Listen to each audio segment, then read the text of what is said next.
Okay, तीन words है हमारे पास, that is apartment, flat and studio. क्या है? Apartment, flat, studio.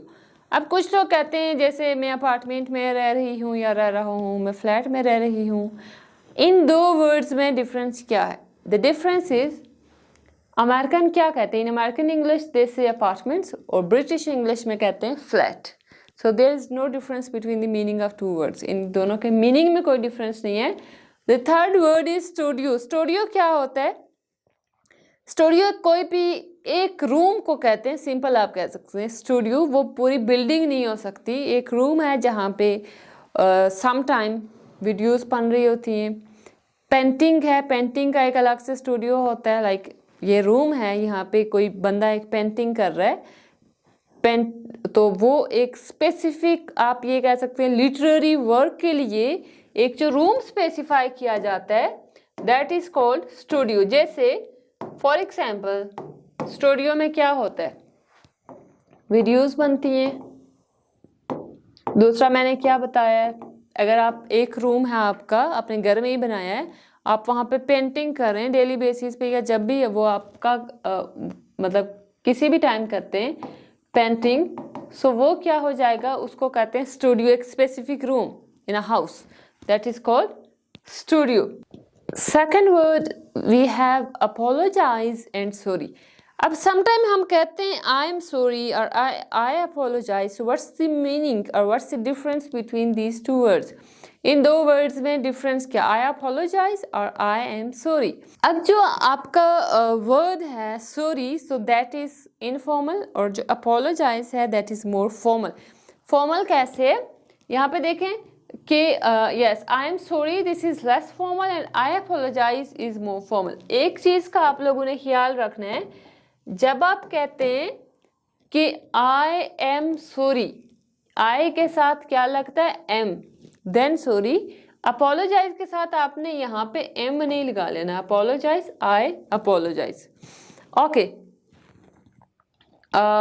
Yes, for example, I am sorry that I yelled at you. I am sorry for yelling at you. I apologize for yelling at you. Yelling का मतलब होता है चीखना, चिल्लाना किसी दूसरे बंदे पे। Okay, so अब जो apology है, apologize है, मैं आपसे माफी मांगता हूँ, I apologize।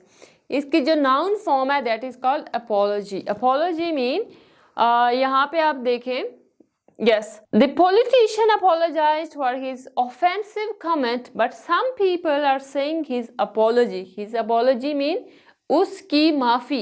So ये apology यहाँ पे क्या है? That is noun। और apology को अगर आप past में convert करेंगे, just use ed, apologized। sorry है तो sorry को convert नहीं कर सकेंगे past में, sorry sorry रहेगा, ठीक है? apology, apologized for his offensive comment, but some people are saying his apology was not very sincere.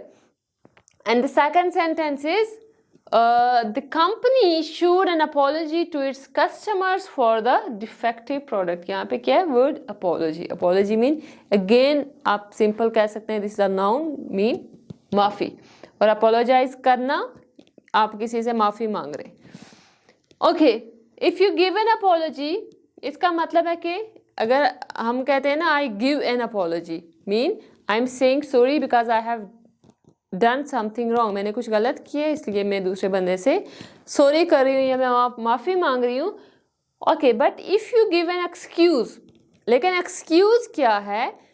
आप कोई आपसे किसी चीज़ पे डिबेट करता है, कोई बहस करता है, आप दूसरे बंदे के पॉइंट को निगेट करने के लिए या उसको आप क्या करते हैं?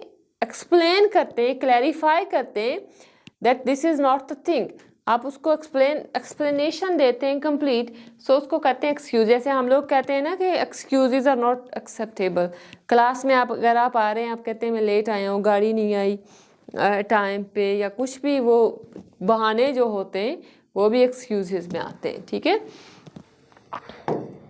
ओके, सेंटेंस है I was late because my car wouldn't start. मैं लेट क्यों हुआ?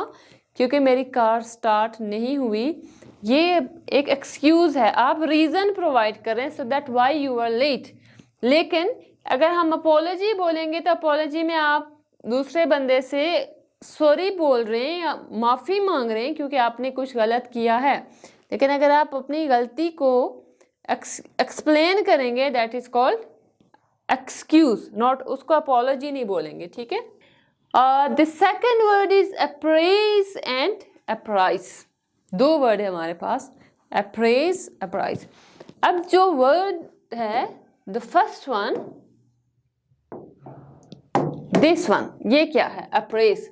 अप्रेज का मतलब होता है इवेल्युएट करना in an official way with a grade which will be given or the value of something determined। अच्छा, जैसे टीचर क्या करता है? अप्रेज करता है स्टूडेंट्स प्रेजेंटेशन। अप्रेज मीन कि प्रेजेंटेशन स्टूडेंट ने दी, मैंने उनकी प्रेजेंटेशन को इवेल्युएट किया, जज किया, that is called appraise, appraise करना। सेकंड है the car dealership appraises the value of used cars.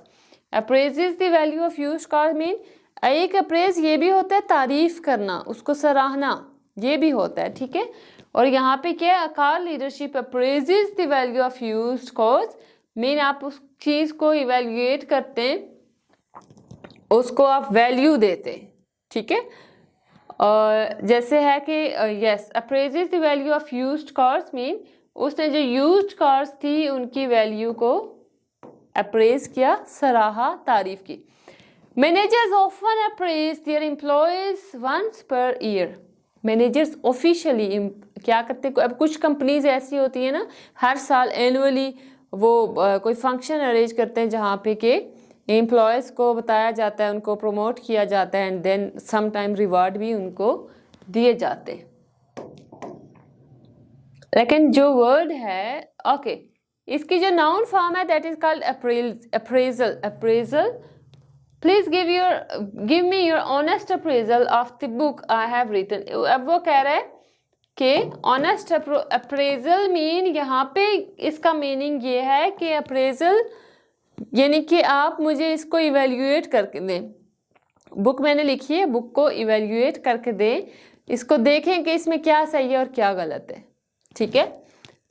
We need to conduct a thorough appraisal of the property before buying it. हमें प्रॉपर्टी खरीदने से पहले क्या करना पड़ेगा? थोरो अप्रेजल मीन उसकी जांच पड़ताल पहले करनी पड़ेगी। अच्छा, अब जो वर्ब अप्राइज है, अप्राइज का मतलब होता है इन्फॉर्म करना या नोटिफाई करना। सपोज आप कल एब्सेंट थे, अब आपके स्टूडेंट, आपके कलीग का या क्लास वालों का काम क्या है कि वो आपको अप्राइज करे फॉर द लेक्चर, जो लेक्चर दिया गया उसके लिए। The students were appraised. Okay, the president has been appraised of the latest developments in the crisis। ऊपर आपके पास इसका मतलब ये है कि प्रेसिडेंट को क्या किया गया? उसको इन्फॉर्म किया गया about the latest developments। And the second one is the student were appraised of the increase in tuition, यानी कि ट्यूशन फी में जो इंक्रीज लगा तो स्टूडेंट्स को उसके बारे में इन्फॉर्म किया गया। ओके, ये हमारे पास कुछ वर्ड्स थे। Like we have discussed apology, we have discussed excuse, sorry, plus appraise and apprise। इनमें डिफरेंस आप लोगों ने याद करना है क्योंकि ये जो वर्ड्स होते हैं ना मोस्टली हमें कंफ्यूज करते हैं in our speaking as well as in our writing. जब हम इनको यूज़ करते हैं समझ नहीं आए कि कौन सा वर्ड कहाँ पे यूज़ करना है। थैंक यू सो मच, अल्लाह हाफिज़।